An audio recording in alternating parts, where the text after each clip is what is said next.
Good afternoon all of you, मेरे प्यारे भैया बहनों। जैसा कि आपने पूर्वज वीडियो में अध्ययन किया कि फ्रांस की क्रांति का प्रादुर्भाव किस प्रकार से हुआ और किस तरीके से फ्रांस की क्रांति संपूर्ण विश्व जगत में एक लौहपूर्ण क्रांति के नाम से जानी जाती है। इस क्रांति के बारे में क्या कारण थे, इस क्रांति का क्या प्रमुख सिद्धांत था, इसके बारे में आपने अध्ययन किया। आज इस वीडियो क्लिप में आप अध्ययन करेंगे कि इस क्रांति का परिणाम क्या हुआ। प्रोफेसर हेजर के अनुसार यह बताया जाता है कि इस क्रांति का पूर्ण परिणाम यही हुआ कि संपूर्ण फ्रांस एक स्वतंत्रता के साथ जीवन यापन करने लगा। स्वतंत्रताशाही प्रक्रिया का जन्म हुआ, राजशाही प्रक्रिया का खंडन हो गया, नष्ट हो गया और समस्त किसानों, श्रमिकों तथा समस्त वर्ग के लोगों को एक मतानुसार, अपने अनुसार कार्य करने की प्रवृत्तियों को देखने को मिला कि स्वतः अपने अनुसार वो कार्य कर सकते हैं, किसी निरंकुश शासन प्रणाली के अंतर्गत कार्य करने के बजाय। जिसमें सबसे पहले यह देखने को मिलता है कि सामंतशाही का अंत। सामंतशाही का अंत है, अर्थ है कि जो भी लोग थे जिन्होंने लोगों को अपने अधीन कर लिया था, उनकी जमीन हड़प ली थी, उनके ऊपर टैक्स लगा दिए थे, कर लगा दिए थे, उन समस्त सामंतों का, उन समस्त जमींदारों का खंडन हो गया। समस्त किसानों ने अपनी भूमि को प्राप्त किया और अपने अनुसार उस पर खेती करने लगे।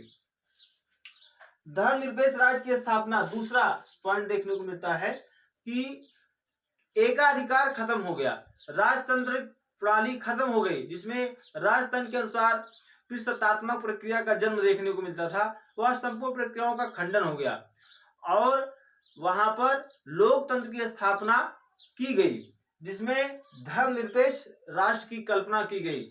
धर्मनिरपेक्ष राष्ट्र निर्मित किया गया। धर्मनिरपेक्ष का अर्थ है जो केवल एक ही धर्म की प्रक्रियाओं को ना मानते हुए समस्त धर्मों का एक मूल रूप से समस्त को बांट देना और सभी धर्मों का पालन करना, सभी को स्वतंत्रता प्रदान कर देना कि वे अपने अपने धर्म का पालन कर सकते हैं, अपने धर्म का प्रचार कर सकते हैं, अपने धर्म को मान सकते हैं। इसलिए फ्रांस में जो भी व्यक्ति रहने वाले थे, जो भी रह रहे थे, वे अपने अपने धर्म का पालन कर सकते थे, धर्मस्थल बना सकते थे और देवालय बना सकते थे। इसलिए हम कह सकते हैं कि धर्मनिरपेक्ष राष्ट्र का एक प्रादुर्भाव देखने को मिला।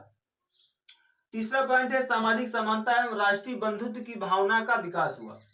सामाजिक समानता का अर्थ है कि ऐसी प्रक्रिया जिसमें समाज के लिए एक नवीन प्रकार का जन्म देखने को मिला, यानी कि सामाजिक प्रगति हुई, समाज का उत्थान हुआ, नवीन प्रक्रिया का जन्म हुआ, इसमें पुरानी परंपराओं, रीति रिवाज तथा रूढ़िवादिताओं को खत्म करके नए रूप में वहां पर पुनर्जागरण के परिणाम स्वरूप देखने को मिला।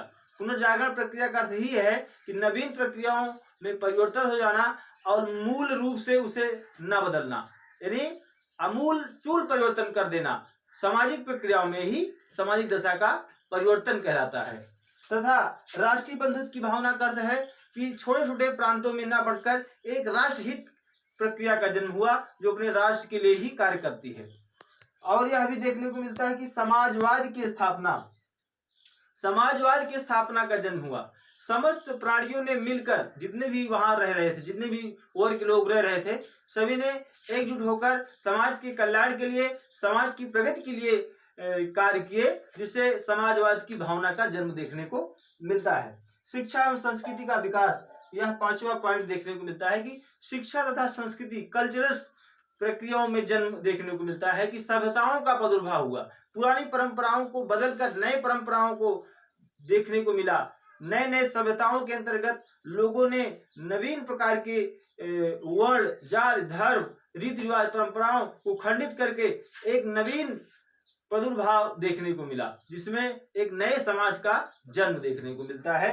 तथा इसमें हम कह सकते हैं कि शिक्षा पद्धति में बदलाव देखने को मिला।